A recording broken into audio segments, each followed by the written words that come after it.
¿Qué tal, hermanos? Que el Señor los bendiga. Vamos a compartir hoy un mensaje eh, en- que está en la palabra, en el capítulo 12 del libro a los Hebreos, la carta escrita a los Hebreos. Capítulo muy, pero muy conocido, muy leído. Así que vamos a ver algo conforme a que este contexto nos pone de esta manera, que aquel día que aceptamos a Cristo en nuestro corazón, ese día que Dios comenzó esa obra, entramos en una carrera, por así decirlo, así lo llama la Biblia acá en este caso, la carrera de la vida cristiana. Pero es para que la podamos entender. Posiblemente la vida cristiana se nos complique un poco más a entenderlo que el saber que estamos en una carrera. Uno cuando piensa que está en una carrera más o menos tiene una noción de lo que pasa, de lo que está haciendo, qué es lo que tiene que hacer en una carrera, ¿no es cierto? Entonces nos pone un poco en este contexto. Así que vamos a ver algo en el capítulo 12 del libro a los Hebreos, y si ustedes se fijan, vamos a ver algo en cuanto a la gracia de Dios, justamente para poder correr esa carrera, a la gracia de Dios. ¿Ustedes saben cuál fue el día más importante de mi vida? Bueno, el día más importante de mi vida fue el día que yo acepté a Cristo como mi Salvador. Ese día definió toda mi vida, hasta el resto aquí en este mundo, y también la vida que sigue después de esta. ¿Qué les parece? Miren qué decisión. Mire si fue importante esa decisión o no. Mucho más importante que haber podido tener el mejor trabajo del mundo, ¿o no? Bueno, ese día para mí fue el mejor día de todos, ¿no? Y ustedes saben que hasta ese día yo jamás había leído una Biblia. Yo no tenía ni idea de lo que decía la Biblia, no sabía que era tampoco la palabra de Dios. Yo era un tipo que era anti-iglesia, toda mi vida fui así, anti-iglesia. Aunque para mí lo único que era una iglesia, antes de conocer al Señor, era la iglesia católica. Para mí era esa la iglesia. Pero toda mi vida fui anti-iglesia, jamás. Fuera de un casamiento, otra cosa a mí en la iglesia no había nada, nada de nada, absolutamente nada que me llame a querer entrar, a querer buscar algo ahí adentro. Para mí no había nada. Así que bueno, hasta ese día yo nunca había leído una Biblia. Pero cuando me predicaron el Evangelio, el día que yo creí, el día que entendí el mensaje, el día que entendí que realmente Dios me amaba, no por lo que yo era, no por lo que hacía, si era bueno, si era malo, si hacía cosas buenas. No, que Él me amaba así como yo era, que me estaba buscando. Cuando yo entendí que el Señor me amaba, entonces, de esa manera, y cuando yo me explicaron que lo que estaba escrito acá era la palabra que Dios había dejado escrita para mí, en primer lugar tuve que entender eso, que yo era un pecador, eso yo lo sabía, no tenía duda, pero que el Señor me estaba buscando para perdonarme, yo no tenía idea de eso, de que me estaba buscando para perdonarme. Cuando entendí eso, cuando pude aceptarlo eso, cuando realmente lo creí, y entendí que esta era la palabra que Dios me había dejado escrita, entonces quise saber lo que decía la palabra. Yo decía, si esta es la palabra de Dios, a ver, y Dios me la escribió para mí, a ver, ¿qué me escribió? ¿Qué quiere? Entonces, fíjense, ¿no? A veces uno dice, porque de esa manera ya se empezaba a cumplir la escritura en mi vida, como un niño recién nacido.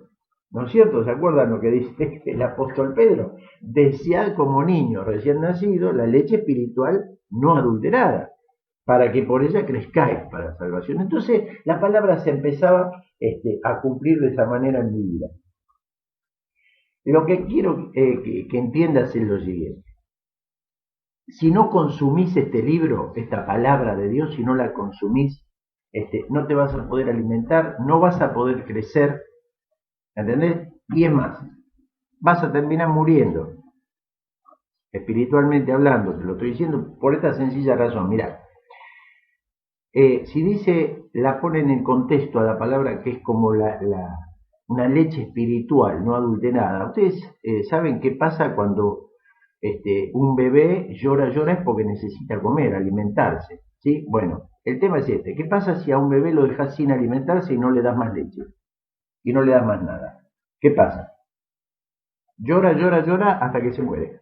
Es así, sencillo. Bueno, desear la leche, el alimento espiritual, ¿no es cierto?, no adulterado, que es la palabra que Dios nos quiere dar en esta nueva vida, en este nuevo nacimiento que tenemos. Ahora bien, así que si no consumimos este libro, miren, no nos queda mucho tiempo. De manera que, ¿saben qué? Cuando yo empecé a leer la Biblia, me aconsejaron que empiece a leer los evangelios. Empecé a leer los evangelios. Y algo que me impactó en los evangelios, ¿saben qué fue? La vida de Juan el Bautista. La vida de Juan el Bautista realmente me impactó. ¿De qué manera? Porque yo no podía entender cómo un hombre de Dios podía tratar así a la gente. Yo decía, no, un hombre de Dios, yo me lo hacía con una aureola acá arriba y con las manitos así todo el tiempo. Y acá me di cuenta de qué manera Juan el Bautista se enfrentaba a los fariseos diciéndole que eran unas víboras. Generación de víboras, le decía. ¿Quién os enseñó a huir de la ira venidera? Y de esa manera. Después me fui dando cuenta que el Señor trataba a los fariseos también de esa manera, ¿no? Entonces decía, o sea, no es que hay que estar no, las cosas malas no hay que permitirlas. Las cosas malas no hay que permitirlas. Pero el ejemplo más claro que pude entender en la vida de Juan el Bautista, ¿saben cuál fue? Y eso sí que me quedó bien grabado. Lo que me quedó grabado en la vida de Juan el Bautista fue que la vida es corta. La vida es corta. No sabemos cuánto tiempo nos queda a cada uno de nosotros. No lo sabemos, nunca lo sabemos. La gente no sabe el día que se levanta y si va a ser el último día que va a estar acá en este mundo o no. No lo sabe. Por miles de circunstancias, por supuesto. Pero la gente no sabe si va a ser el último día o no. Entonces yo aprendí eso, que la vida es corta. Entonces tengo que tratar de aprovechar, porque no sé cuánto tiempo más voy a estar acá, ¿no es cierto?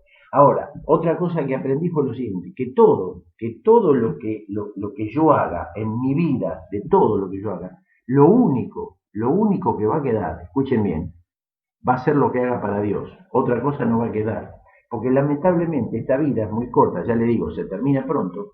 Y todo, absolutamente todo, sin excepción, lo que yo pude haber hecho o acumulado en esta vida para mí, para acá, va a quedar acá, no me lo voy a poder llevar conmigo.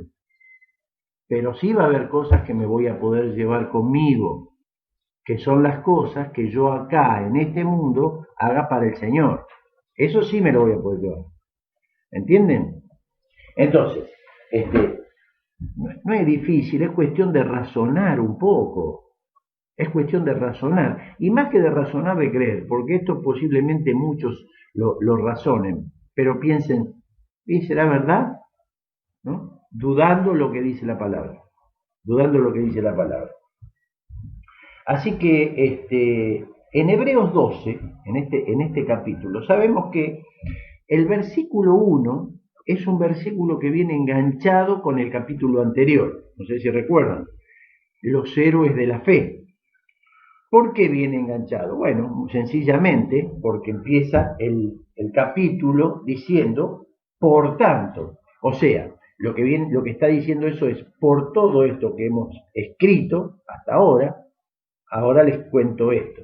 O sea que por todo esto les cuento lo que les voy a contar ahora. Entonces, cuando dice por tanto es porque viene enganchado. Viene enganchado con el capítulo anterior que nos habla de los héroes de la fe. Muy bien. ¿Quiénes son estos héroes de la fe? Estos son los testigos que comienza diciendo el versículo 1. Estos testigos de los que habla el versículo 1 nos pueden decir de qué manera, escuchen bien, la gracia de Dios, no otra cosa, la gracia de Dios, ¿no es cierto?, fue fiel en sus vidas. Y cómo Dios utilizó la vida de cada uno de ellos de una manera extraordinaria, porque ellos pudieron aceptar su gracia para poder hacerlo. No tiene nada que ver la humanidad nuestra para hacer la obra para Dios. Nada que ver. Nuestra fuerza, nuestra sabiduría, nada, nada. Nada. Dios utiliza todo nuevo con este mismo cuerpo que nosotros tenemos. No sé si se entiende. Pero eso es la gracia de Dios. Eso es la gracia de Dios. Es el poder que Dios nos da para obedecer lo que Él nos pide que hagamos. Así que, fíjense que nos pone en este contexto, este capítulo, que estamos en una carrera. La carrera, sabemos que todas las carreras demandan algo. ¿Qué es lo que demanda una carrera? Bueno, disciplina y paciencia. ¿Cómo paciencia? ¿Cómo? Sí, disciplina. Disciplina, en cuanto a un corredor, pregúntenle a un corredor si no tiene disciplina para poder correr. Si no, no podría correr. ¿Entienden? Disciplina y paciencia. Tenemos que tratar de quitarnos, empieza diciendo este versículo 1, la mayor cantidad de peso posible. ¿Por qué? Porque el peso nos va a molestar para poder correr esta carrera. Es imposible correr con peso. Ustedes saben una cosa, que en una carrera olímpica, por ejemplo, no está prohibido llevar agua y comida. No está prohibido. Pero ningún corredor se le ocurriría llevar ni un gramo, ni de agua, ni de comida, ni de nada para poder correr la carrera y terminar. Mientras más liviano esté, mejor para poder correr. Por eso nos pone en este contexto, para que vayamos entendiendo, conforme a lo que es una carrera, que vayamos entendiendo en dónde estamos metidos nosotros en nuestra vida cristiana, en esta nueva vida, en esta carrera que emprendimos el día que aceptamos a Cristo. Y se refiere a que saquemos el peso. El peso puede ser algo inocente en sí mismo. Tratemos de entender.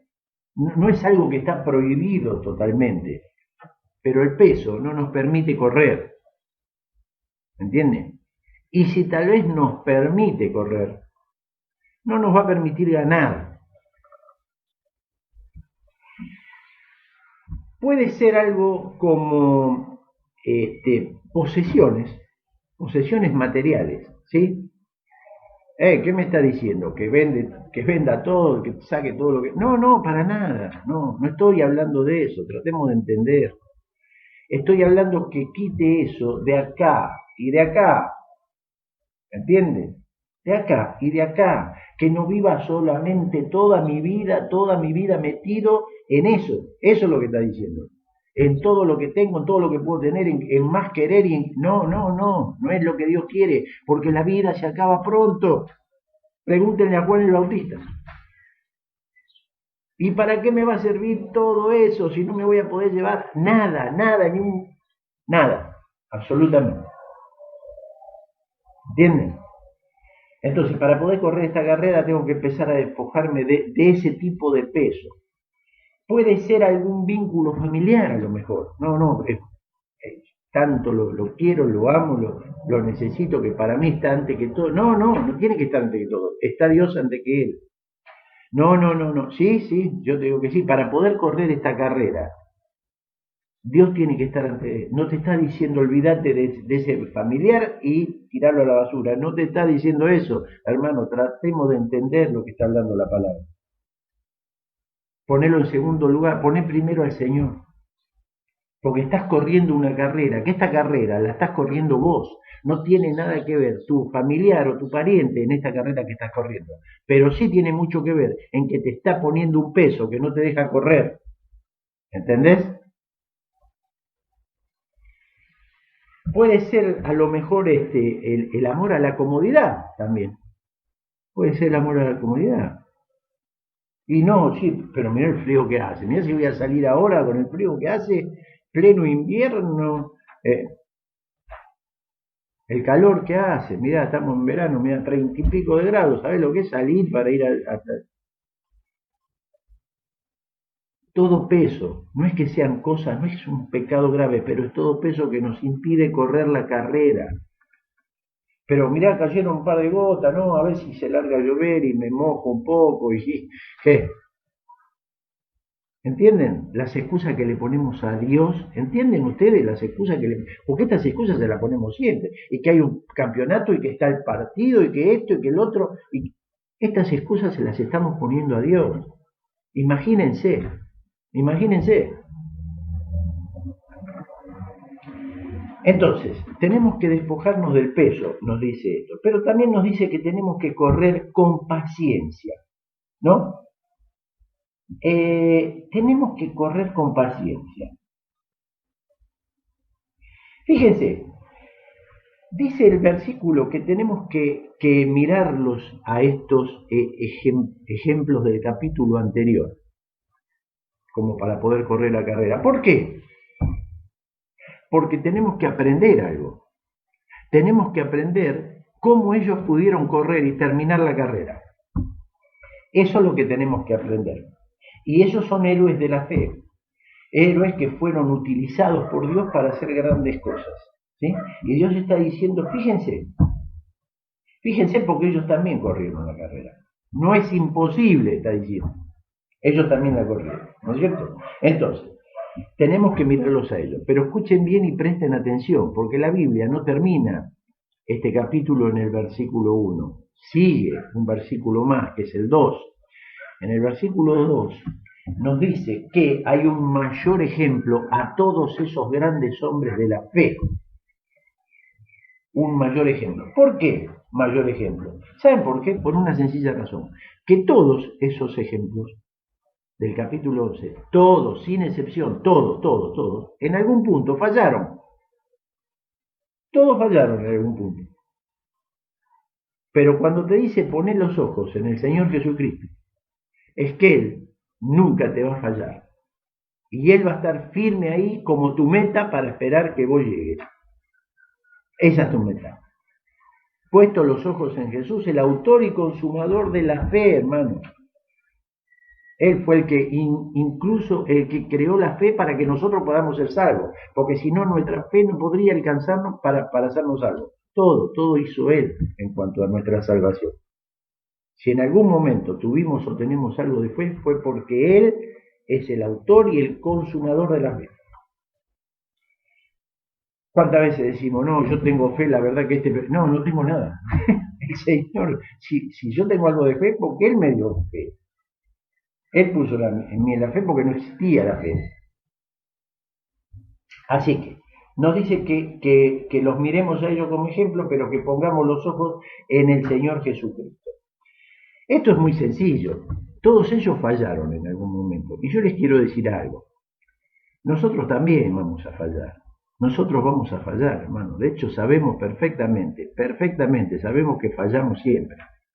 No pocas veces, siempre.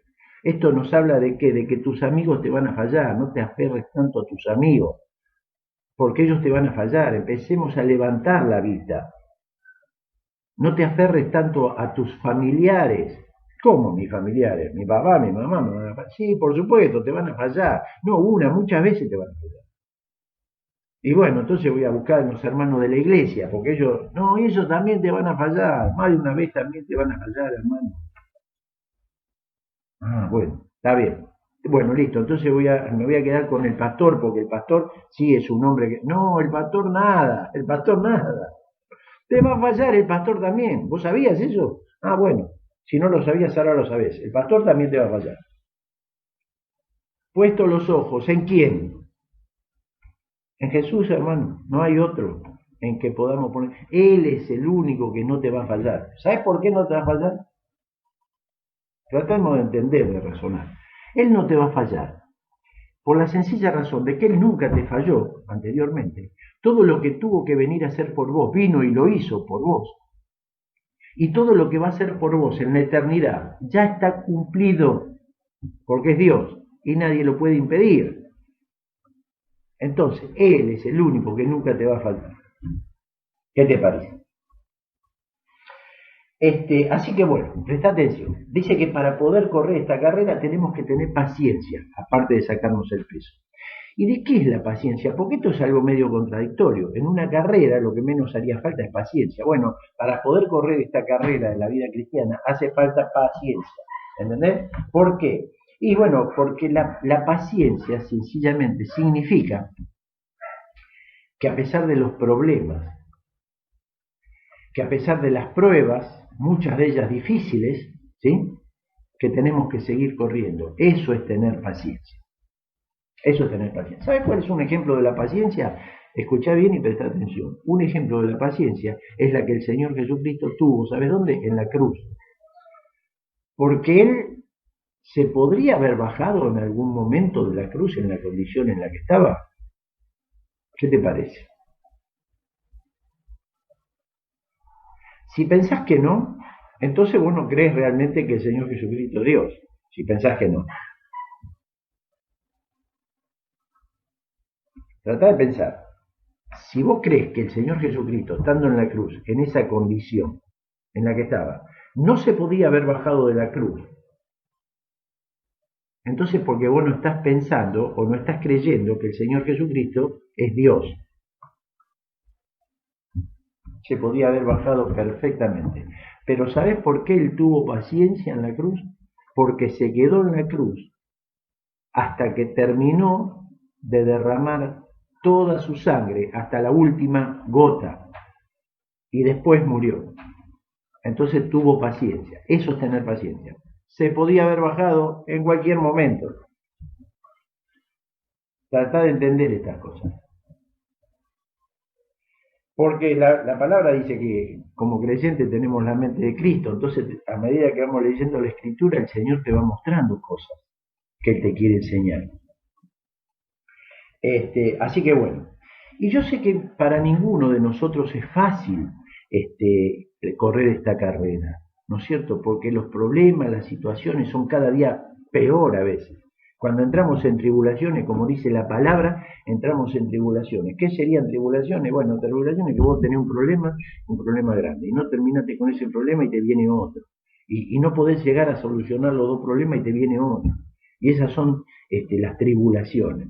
Y muchas veces llega un momento que ya nos damos abasto y no sabemos qué hacer. ¿Entendés? Bueno, recién es ahí donde empieza a obrar la gracia de Dios en nuestra vida. Cuando ya no podemos hacer más nada nosotros. Ahí empieza la gracia de Dios. Por eso es que tanto necesitamos de la gracia de Dios para correr. Y fíjate una cosa, toda mi habilidad y todo lo que haya yo aprendido en mi vida no me sirve para poder correr esta carrera. Esta es una nueva carrera que comencé ese día y solamente la gracia de Dios me puede ayudar a correr esta carrera, ninguna otra cosa. Bueno, vamos a leer los versículos que vamos a estar mirando, porque esto fue como una especie de introducción. Los versículos que vamos a estar mirando que son del 12 al 15 de este capítulo 12, para ver en cuanto a esta gracia. Dice así, versículo 12 del capítulo 12. Por lo cual, levantad las manos caídas y las rodillas paralizadas, y hacer sendas derechas para vuestros pies, para que lo cojo no se salga del camino, sino que sea sanado. Seguid la paz con todos y la santidad, sin la cual nadie verá al Señor. Mirad bien, no sea que alguno deje de alcanzar la gracia de Dios,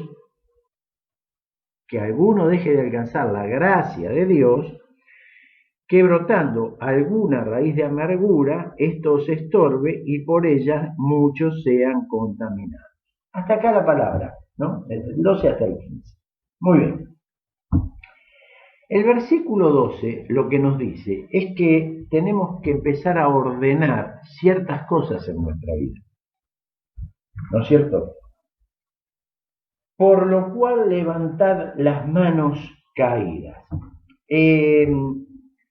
Ustedes saben que esta misma palabra es utilizada en el libro de Nehemías, en el capítulo 2, en cuanto a la restauración del templo. ¿Se acuerdan? cuando el templo estaba, esas ruinas eran restituidas, que las puertas estaban quemadas a fuego, los muros derribados, ¿no es cierto? Y ellos empezaron a reconstruir el templo. Bueno, este versículo, levantar la mano caída, es utilizado en ese mismo lugar, como para restaurar, que levantemos la mano para empezar a trabajar, para empezar a hacer la obra para el Señor. A eso se refiere. Y yo sé algo y tengo algo muy, muy claro, pensando en esto. El día que a mí el Señor me encontró, mi vida estaba totalmente destruida como esos muros, o peor todavía, ¿sí? Y ese momento Él tuvo que empezar a trabajar en mi vida, a reconstruir todo de nuevo, a hacer todo nuevo, porque nada de lo que había servía para nada, sencillamente.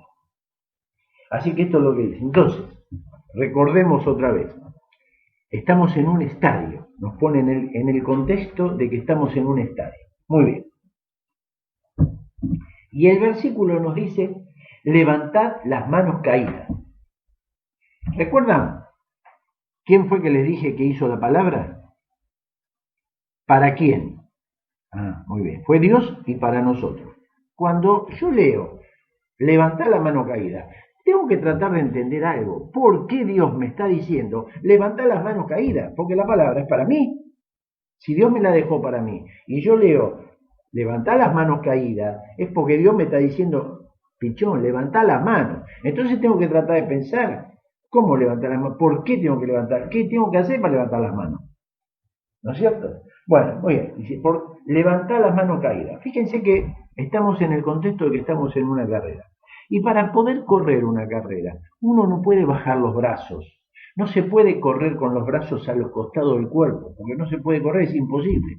El cuerpo se empieza a tambalear para todos lados y es imposible correr. Por eso dice que no podemos bajar los brazos porque estamos en el medio de una carrera, ¿no es cierto? Y el hecho de bajar los brazos es el hecho de decir, bueno, yo quiero empezar a descansar, me cansé. Y lo que Dios está diciendo acá, que no es tiempo de descansar, porque estamos en el medio de la carrera. Y levantá las manos caídas. ¿Y pero cómo voy a hacer? Empezá a buscar mi gracia, es lo que necesitás para levantar la mano caída. Ahora vamos a ver algo también en cuanto a la gracia. Porque en realidad este mensaje es en cuanto a la gracia de Dios. Sin la gracia de Dios es imposible que nosotros, con nuestra fuerza, nuestra sabiduría, nuestra inteligencia y todo lo que nosotros creemos que tengamos, nunca vamos a poder correr esta carrera que es la que Dios nos pide. Solamente la gracia de Él es suficiente para poder correr esta carrera. Entonces, para poder correr no puedo bajar los brazos, estoy en el medio de una carrera. Si bajo los brazos, perdí, chao, listo, me quedo ahí tirado. Eso quiere decir que me pongo a descansar. Una actitud de bajar los brazos es cuando uno ya está cansado y no quiere seguir corriendo. Y el Señor nos anima acá. Levantá los brazos caídos, te está diciendo. ¿No es cierto? Pero yo quiero descansar. No, no es tiempo de... ¿Y cuándo va a ser el tiempo de descansar? ¿Qué les parece? ¿Cuándo se hará el tiempo de descansar? ¿Saben cuándo va a ser? Les voy a decir. Si ustedes recuerdan, seguramente lo van a recordar. En los evangelios está en la parte que el Señor está en el huerto de Getsemaní y Él va a orar. Y le dice a sus discípulos, velen y oren para que no entren en tentación. Se va Él a orar, una hora más adelante se va a orar y vuelve. Cuando vuelve los encuentra durmiendo. Los despierta y le dice, bueno, le dije que velen y oren para que no entren en tentación. Tienen que velar y orar. Se va otra vez, otra hora a orar Él. Cuando vuelve lo mismo. ¿Sí? Y así también lo hizo por tercera vez. Ahora, cuando Él vino la tercera vez, ¿saben qué les dijo? Duerman y descansen ahora. Ya está. Entonces sí sabemos que hay un tiempo cuando vamos a descansar. Pero es el Señor el que va a venir y nos va a decir, bueno, ahora empezá a descansar. ¿Entienden? Es Él el que nos va a decir cuándo tenemos que empezar a descansar. Hay un pasaje en el libro de Apocalipsis, en el capítulo 14, dice lo siguiente. Escuchen bien, después lo buscan. Capítulo 14 de Apocalipsis, versículo 13. Dice así. Y oí una voz que desde el cielo me decía, escribe, bienaventurados de aquí en adelante los muertos que mueran en el Señor. Sí, dice el Espíritu, descansarán de sus trabajos porque sus obras con ellos siguen. ¿Qué les parece? Traten de leerlo, ese versículo, traten de entenderlo, traten de pedirle a Dios que les explique de qué está hablando, ¿no? Si bien esta profecía no es para nosotros, para la iglesia, ¿por qué? Por la sencilla razón que en el capítulo 3 la iglesia ya es levantada, ya no está más. No vuelve a aparecer hasta el capítulo 19, la boda del Cordero. Entonces, si sabemos que, bien, que no es para nosotros, pero hay algo muy importante que tenemos que tratar de entender cuando lo leemos.